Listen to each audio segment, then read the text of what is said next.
Advent is a time of prayer, and we need to pray. We need to reflect. We need to remember that the gift giving and all of the preparations are for Christmas. Now is the time of preparation. Now is the time of prayer. So we began Advent with the first Sunday's reading speaking of Jesus' second coming and our desire to be prepared for that, to be open to Jesus returning in glory.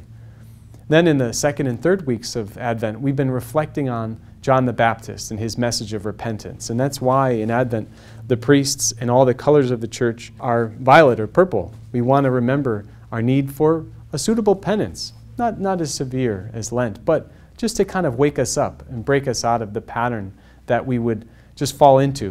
Because this season, with all of its Christmas songs on the radio, with all of the shopping season in full swing, it can be very distracting. And so that's why Advent needs to be a time of prayer, a time to come out of that mindset, a time to prepare, not just for Jesus' first coming, but for our own repentance. And then, as we see in the fourth Sunday of Advent, for the coming of Jesus at Christmas, his incarnation, his coming as a little baby. What an incredible gift. God would send his only Son, fully God, to be born in a manger.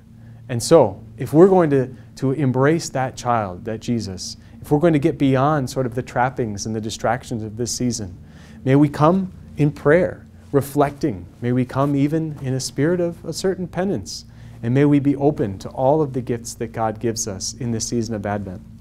So if I could offer one suggestion for the final days of Advent, it would be to pray very intentionally each and every day.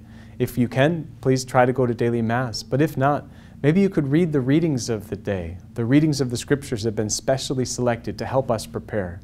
We don't want to be caught flat-footed when Christmas comes with all of the family and the wonderful celebrations that we have. Our prayer can lead us to have the best Christmas ever, and that starts here with a prayerful Advent.